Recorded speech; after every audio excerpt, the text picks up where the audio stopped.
La primera vez que Jorge me abofeteó fue delante de mi amante. Sí, lo leíste bien. Estábamos en la cocina de casa, la misma donde desayunábamos cada mañana como una pareja cualquiera, cuando todo estalló. Yo estaba aún con el vestido rojo que Marcos me había subido hasta la cintura media hora antes, y Jorge solo tenía una cosa en la mano, el tenedor con el que se suponía iba a probar la tarta que había traído de sorpresa. Pero no fue la tarta lo que probó esa noche. Fue el sabor metálico de su propia rabia. No tengo ni idea de cómo lo supo. Ni cómo llegó tan rápido. Pero ahí estaba, parado en el umbral de la cocina, mirando cómo Marcos se abrochaba la camisa con la torpeza de quien nunca ha tenido que salir corriendo de casa ajena. Fue surrealista. Nadie gritó. Nadie se movió. Solo Jorge avanzó, paso a paso, hasta quedar a menos de 1 metro de mí. Y entonces, sin decir nada, me cruzó la cara. No fue con odio. Fue con precisión. Marcos salió corriendo sin mirar atrás, tropezando con la silla del comedor. Yo me quedé de pie, con la mejilla ardiendo y la dignidad hecha polvo. Jorge no me miraba. Solo se giró, recogió su abrigo, y se fue. Durante exactamente 9 minutos, me quedé allí, en la cocina, sola, con la cremallera de mi vestido a medio subir y el sabor ácido de algo que no sabía si era miedo, vergüenza o liberación. Pensé que ese sería el final. Pero no. Fue el principio. No supe que Jorge lo sabía todo hasta que me lo dijo su hermana. Fue una de esas mañanas raras, después del desastre de la cocina. Jorge había desaparecido durante toda la noche y yo, por inercia, me quedé en casa. No porque pensara que aún teníamos algo que salvar, sino porque no sabía muy bien a dónde ir. Me duché, me vestí, hice café y estuve sentada en la mesa del comedor mirando la puerta cada vez que alguien pasaba por el pasillo. Estaba en esa mezcla de tensión y vacío cuando sonó el telefonillo. Era Lucía, la hermana de Jorge. Nunca me cayó bien. Demasiado parecida a él. Fría, calculadora, incapaz de improvisar una sonrisa sincera. Subió con la cara seria. No hubo besos ni abrazos. Me miró como se mira a una mujer que ha decepcionado a toda una familia y me soltó, sin rodeos, lo sabe desde hace semanas. No supe qué contestar. Me limité a quedarme quieta mientras sentía que el suelo se volvía más duro. Desde hace semanas, repitió. Te siguió una vez. Te vio entrar en ese piso. Te vio salir. No le dijimos nada a mamá. No quiso decírselo a nadie. Pero lo sabía, Elena. Lo sabía todo. Le pregunté por qué no me había dicho nada. ¿Por qué me dejó seguir con la mentira? Porque quería ver hasta dónde eras capaz de llegar, respondió. Quería entender qué clase de mujer tenía al lado. Me quedé en silencio. No era una pregunta. No esperaba respuesta. Solo quería clavarme esa frase y dejar que me sangrara el orgullo. Me explicó que Jorge había contratado a alguien. Un tipo que trabajaba con él en el polígono, un compañero del turno de noche que tenía contacto con gente que hacía trabajitos. Sin cámaras, sin grabaciones. Solo vigilancia de verdad. A la antigua. Me siguieron 2 veces. Una vez en coche, cuando fui a ver a Marcos a su piso en Delicias, y otra cuando salí del hotel donde habíamos pasado una tarde entera aprovechando que Jorge estaba en Barcelona por trabajo. Fue esa segunda vez cuando lo confirmó. Dijo Lucía que llegó a casa esa noche y no durmió. No comió. No me dijo nada, pero sacó una bolsa, metió 2 mudas, el portátil del trabajo y se fue a dormir al piso que usaba su empresa para alojar a los comerciales que venían de fuera. Y allí se quedó. 2 semanas. Yo no sabía nada. Pensé que eran viajes de trabajo. Jorge siempre fue así. Podía estar 3 días fuera y volver como si nada. Le preguntaba por qué no llamaba y él respondía con frases cortas, cansado, como si hablar conmigo fuera un trámite más. Y yo, como una idiota, me lo creía todo. Me creí sus excusas. Me creí su desgana. Me creí que estaba desconectado del mundo cuando en realidad lo estaba de mí. Lucía no vino a consolarme. Ni a justificarlo. Vino a advertirme. Cuando vuelva, no va a hablar. No va a llorar. No va a romper nada. Pero vas a ver lo que ha hecho. Y no lo vas a olvidar. Intenté que me dijera algo más, pero no quiso. Se levantó, me miró por última vez y me dejó sola con el café frío. Durante el resto del día estuve pensando en cómo había llegado hasta ese punto. No fue de golpe. No hubo un momento exacto donde todo cambió. Fue poco a poco. Una conversación menos. Una caricia que se pospone. Un luego hablamos que nunca llega. Y en ese hueco, apareció Marcos.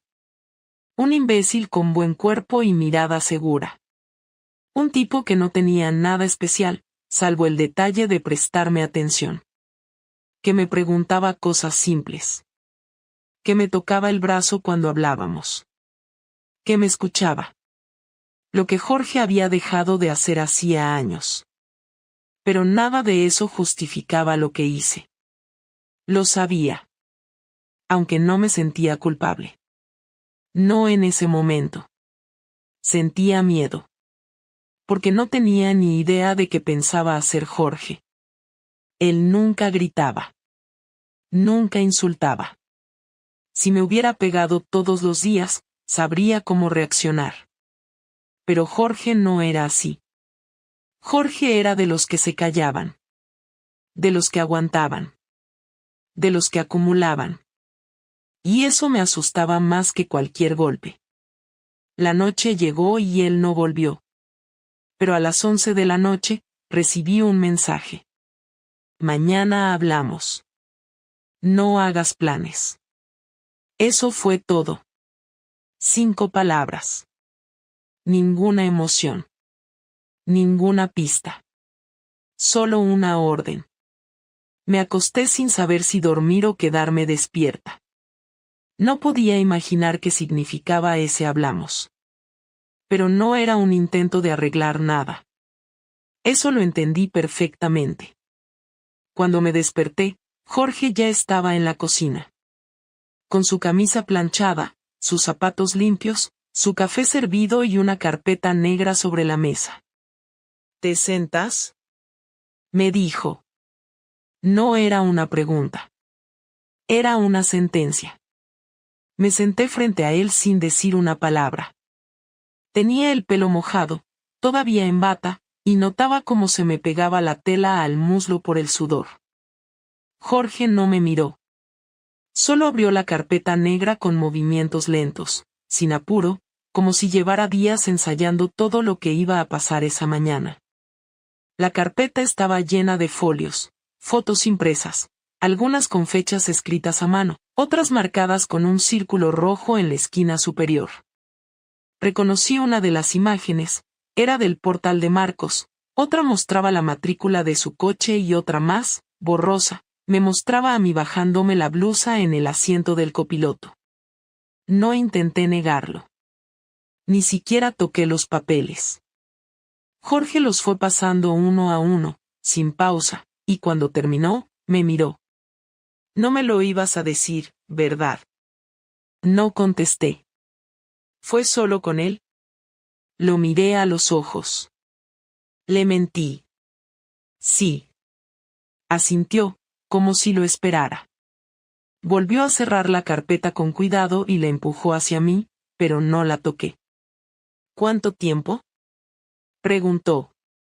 Unos meses. ¿Desde cuándo? Desde marzo. ¿Y pensaba seguir? No lo sé. Sí lo sabes. Respiré hondo, Esta vez sin fingir nada. Sí, pensaba seguir. No se inmutó. No frunció el ceño, no gritó, no se levantó. Se quedó igual, con los brazos sobre la mesa y los ojos clavados en mí, como si quisiera memorizarme justo en ese momento. No me sentí culpable. Me sentí examinada, como si fuera parte de algún estudio clínico. Había algo en su mirada que me dejó seca por dentro. ¿Por qué? Esa fue la única pregunta que no supe cómo responder. No porque no tuviera razones, sino porque ninguna sonaba justa cuando la decía en voz alta. Pensé en hablar del desgaste, de la rutina, de lo poco que me tocaba, de que se pasaba más tiempo con su portátil que conmigo, pero no dije nada. Al final, lo único que salió fue lo más simple. Porque me sentí viva. Lo dijo sin pensarlo 2 veces. Entonces estabas muerta conmigo. Y ahí fue cuando sentí el primer golpe. No físico, sino esa sensación incómoda que te deja en evidencia, que te muestra desde afuera. Le quise decir que no era eso, pero sonaba ridículo. No había forma de disfrazarlo. No supe cómo pedirte atención, dije al fin. No pediste. Te fuiste a coger con otro. Me dolió más que si me hubiera escupido. No por la palabra, sino por cómo la dijo. No gritó, no levantó la voz. Lo dijo como quien enumera la lista del supermercado. Frío, preciso, con una verdad imposible de negar. Me levanté de la silla, como si eso sirviera para acortar la distancia, pero no se movió. Me acerqué un poco. No estoy enamorada de él. Eso me da igual, respondió. No me importa si fue por amor, por aburrimiento o por revancha. Lo hiciste, y eso basta. ¿Qué vas a hacer? Eso te lo voy a mostrar mañana. ¿Me vas a echar? No te lo voy a repetir. ¿Y los papeles? Ya están firmados por mí. Solo falta tu firma. ¿Y eso es todo? No, dijo, y por primera vez en toda la conversación, sonrió un poco, pero no era una sonrisa amable. Lo bueno empieza ahora. Quise preguntarle qué quería decir con eso, pero no me respondió. Me dejó parada en la cocina, con el ruido de la cafetera detrás, con las fotos en la mesa, con el sabor seco de la vergüenza, con esa extraña calma que tenía él, que siempre había tenido, incluso cuando todo explotaba. Volvió a su habitación, se cambió de ropa, agarró una mochila pequeña y salió por la puerta sin decir adiós. Me quedé sola, y por primera vez en toda esa historia, me di cuenta de que ya no tenía ningún control sobre lo que venía después. Jorge volvió a casa 3 días después. Yo ya había firmado los papeles. Estaban sobre la mesa del comedor, al lado de la carpeta negra. No los toqué desde entonces. No pregunté nada más. Me limité a quedarme en el piso como si fuera una habitación de hotel que no sabía cuándo tenía que abandonar. No cociné, no limpié, no encendí la televisión. Dormía mal, comía lo justo y pasaba las tardes mirando por la ventana, esperando que algo pasara, aunque no supiera qué. Cuando Jorge entró por la puerta, no trajo mochila ni bolso. Venía con las llaves en una mano y una hoja doblada en la otra. Me vio, dejó la hoja sobre la mesa y fue directo al baño. No dijo nada. No preguntó si había firmado. No me miró. Se duchó, se cambió de ropa y salió de nuevo. Pero la hoja seguía ahí, esperándome. La abrí. Era una lista. Había nombres, direcciones, fechas y un encabezado que decía, ya no te escondas. Ahora que todos lo saben, podés ir a verlos tranquila. Eran 8 personas. Algunas conocidas. Otras no, 2 eran amigos de Jorge. Uno era el jefe de Marcos. Otro era mi hermana. Sí, mi hermana. Al lado de su nombre, había una hora escrita a mano. La hora en que, según la nota, Jorge había pasado por su casa y le había mostrado las fotos. Sentí que me faltaba el aire. No por el contenido, sino porque me di cuenta de que Jorge no solo me había descubierto, no solo me había enfrentado, sino que había decidido exponerlo todo. Sin gritos. Sin peleas. Sin redes sociales. Solo hechos, como hacía siempre. Él no era de los que insultaban. Era de los que apuntaban, disparaban y seguían caminando. Me derrumbé en la silla, con la hoja temblando entre las manos. Todo el mundo lo sabía. Todo. No había espacio para explicaciones, para versiones alternativas, para excusas mal construidas. Ya no podía escapar de nada. Si iba a ver a Marcos, todos sabrían quién era. Si llamaba a mi hermana, ella sabría por qué. Si me cruzaba a los amigos de Jorge, evitarían mirarme. Él había hecho su movimiento con precisión, como una cirugía. No había ruido, pero el corte estaba hecho. Esa noche, volví a dormir en el sofá. No porque él me lo hubiera pedido, sino porque no me sentía con derecho a ocupar la cama. Al día siguiente, me llamó mi madre. No para consolarme. Solo para decirme, lo leí todo. ¡Qué vergüenza! Me colgó antes de que pudiera decir algo. Después fue Lucía, con un mensaje simple, te lo dije. Él no olvida. Luego vinieron los silencios. Gente que antes me saludaba en el supermercado ahora bajaba la mirada. Mi compañera del gimnasio me bloqueó del grupo. Una vecina me dejó de hablar. Marcos no llamó. No escribió. No apareció. Nada. Una semana después, Jorge llegó temprano del trabajo. Dejó una caja sobre la cama, se sentó frente al ordenador y se puso a trabajar como si todo fuera normal. Me acerqué. Pregunté qué era. Respondió sin mirarme. Tus cosas. ¿Qué cosas? Tus documentos. Papeles, cartas, fotos, pendientes.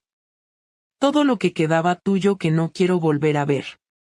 ¿Y qué se supone que haga con eso? Lo que quieras. Llévatelo, quémalo, déjalo ahí. ¿Y eso es todo?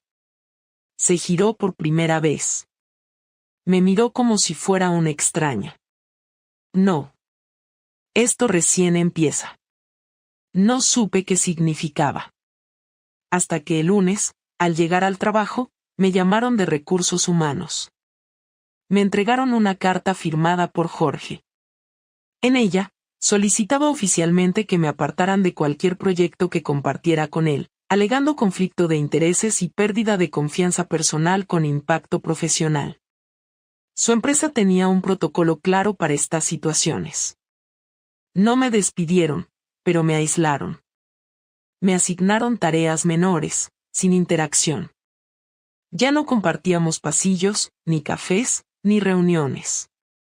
Era invisible. Como si nunca hubiera existido ahí. Su silencio se convirtió en su castigo más eficaz. Pensé en confrontarlo, pero ¿qué iba a decirle? ¿Qué había ido demasiado lejos? ¿Qué estaba exagerando? No podía. Yo había empezado todo esto. Él solo estaba cerrando el círculo. Lo miré un día, desde lejos, mientras hablaba con una compañera de trabajo. Reía. Se le notaba tranquilo. No feliz, pero sí en paz.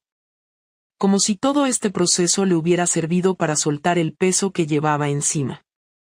Y fue entonces cuando entendí que su venganza no fue destruirme. Fue quitarme cualquier poder sobre él. Me volvió irrelevante. Y eso dolía más que cualquier insulto. Pasaron 10 días sin que intercambiáramos una sola palabra. Compartíamos el mismo techo, los mismos espacios, incluso el mismo baño, pero era como si estuviéramos en dimensiones distintas. Jorge se levantaba temprano, desayunaba en silencio, se iba al trabajo y volvía entrada la noche, directo a su cuarto. Yo ya no tenía excusas para seguir ahí, pero tampoco tenía a dónde ir. Me quedaban algunos ahorros, no muchos, y una hermana que ya no contestaba mis llamadas. Cada noche me decía que al día siguiente le iba a pedir que habláramos, que le iba a decir algo, cualquier cosa, pero al despertar me vencía la cobardía. No sabía qué quería conseguir. Perdón no. Comprensión, tal vez. Un cierre. Algo que me explicara cómo se podía pasar de ser alguien importante a ser una sombra. Fue un martes, a las 8 de la noche, que decidí hacerlo. Él acababa de llegar, se había quitado los zapatos, y antes de que se encerrara en su cuarto, me paré delante. Le pedí que habláramos. No me respondió, solo me miró con esa expresión vacía que ya le era natural. Le pedí por favor. Nos sentamos en el salón. Él se apoyó en el respaldo con los brazos cruzados. Yo ni siquiera sabía cómo empezar. Le dije que necesitaba saber cómo seguíamos, qué pensaba hacer con todo, si iba a echarme o si esperaba que me fuera sola. No respondió de inmediato. Solo me miró, evaluando si valía la pena gastar energía en contestarme. Ya no hay un nosotros, Elena.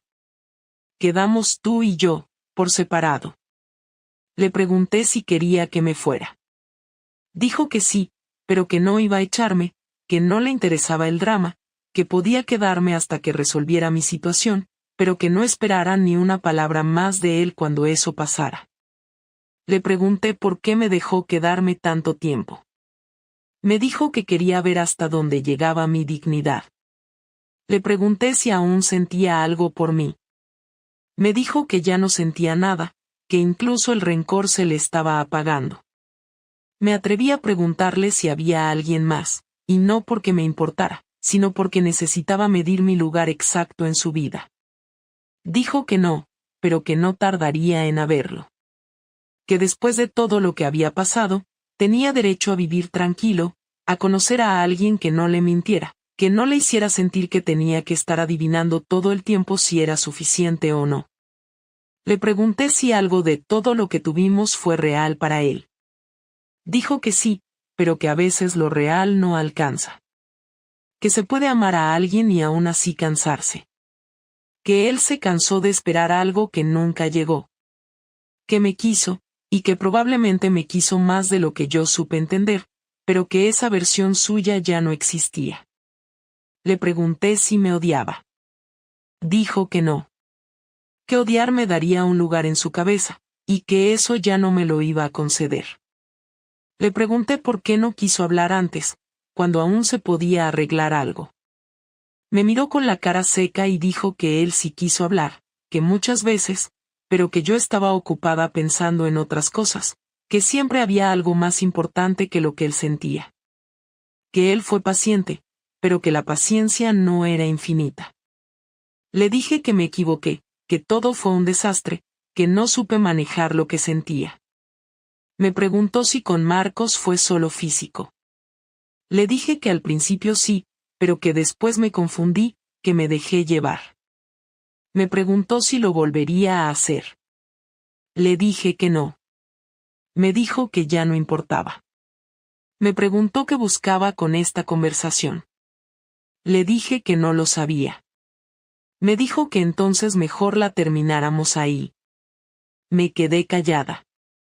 Quise abrazarlo, pero no me atreví. Quise pedirle que volviéramos a empezar, pero me pareció patético. Quise decirle que no sabía lo que hacía, pero era mentira. Sabía exactamente lo que hacía cuando lo traicioné. No fue un error. Fue una decisión. Y las decisiones tienen consecuencias. Nos quedamos en silencio un rato más. Jorge se levantó, fue a su habitación y cerró la puerta. Me quedé sola en el salón, escuchando el ruido débil del ventilador de su ordenador. Esa fue nuestra última conversación. No hubo gritos, ni lágrimas, ni reproches. Solo dos personas que se dijeron todo lo que quedaba por decir y entendieron, sin declararlo, que ya no había vuelta atrás. Me fui una semana después de esa conversación. No hubo despedida, ni escena. Jorge se fue al trabajo esa mañana y yo aproveché para recoger mis cosas en silencio. No eran muchas. 2 maletas, una caja con papeles, algo de ropa, algunas fotos viejas que no sabía por qué quería conservar. No me llevé nada que fuera de él, ni regalos, ni objetos compartidos, ni recuerdos materiales. Solo lo mío. Dejé las llaves en la encimera de la cocina y cerré la puerta sin mirar atrás. Tenía alquilada una habitación en un piso compartido, una solución temporal mientras buscaba algo más estable. No sabía cómo explicar mi situación a los nuevos compañeros, así que no lo hice. Les dije que era una separación reciente y preferí dejarlo ahí. La mayoría no preguntó nada más. Me dediqué a trabajar, a ordenar papeles, a buscar otro empleo que me permitiera cambiar de entorno. Había rumores de que Marcos se había cambiado de ciudad. No intenté contactar con él. No porque quisiera respetar algo, sino porque ya no me interesaba. Todo lo que representaba había perdido sentido. Durante los primeros días pensaba en Jorge constantemente. No con nostalgia, sino como quien repasa un accidente buscando entender dónde empezó todo. No había un solo momento que explicara la ruptura. Fueron años de distancias acumuladas, de silencios evitados, de gestos ignorados. Yo dejé de buscarlo cuando más debía hacerlo. Él se cansó de esperar algo que nunca llegó. Me preguntaba si me arrepentía. No tenía una respuesta clara.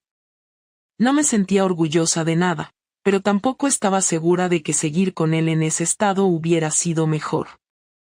Quizás la infidelidad no fue el error principal, sino la forma cobarde en la que lo manejé todo después. La mentira constante. La falta de responsabilidad. La idea absurda de que se podía tener todo sin perder nada. Intenté escribirle un par de veces. Nunca envié nada. Me parecía inútil.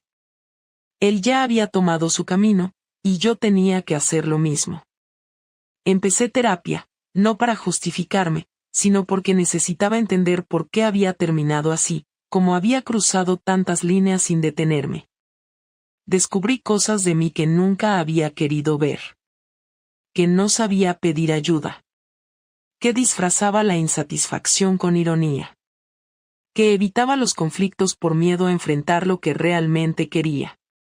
En resumen, que llevaba años escapando de mí misma. Meses después, supe por Lucía que Jorge estaba bien. Seguía en el mismo trabajo, había cambiado de gimnasio y salía con una compañera de trabajo, una mujer de su edad, sin hijos, sin historial de dramas. Me alegró saberlo, aunque no me diera lo mismo. Me alegró porque entendí que, pese a todo, él también merecía empezar de nuevo, sin tener que arrastrar lo que yo le había hecho. A mí me costó más. Todavía no tengo pareja. No porque no pueda, sino porque no quiero repetir los mismos errores. Necesito estar bien sola antes de volver a compartir algo con alguien. Aprendí muchas cosas en ese mes. Aprendí que las decisiones que se toman por impulso no desaparecen después. Se quedan. Se notan. Cambian todo. Aprendí que la gente que más te quiere puede dejar de hacerlo si la decepción es suficiente. Aprendí que el perdón no siempre llega, y que no siempre hace falta que llegue. Que hay cosas que uno tiene que cargar sin esperar redención. Aprendí también que una relación no se sostiene solo con amor, que hace falta atención, honestidad, constancia.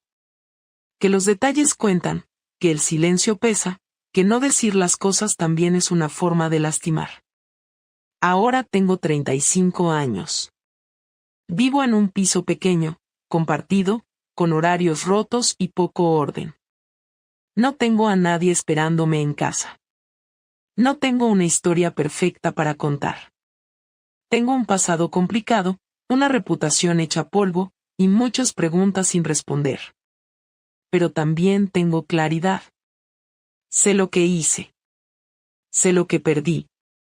Sé lo que no volvería a hacer. No intento justificarme, ni limpiarme. Solo quiero entenderme. Y si algún día vuelvo a construir algo con alguien, quiero hacerlo sin mentiras, sin escondites, sin juegos dobles. Quiero ser capaz de decir lo que me pasa antes de que se me pudra por dentro. Quiero poder mirar a alguien a los ojos y no tener miedo de que me vea como soy. Eso es lo que me dejó todo esto.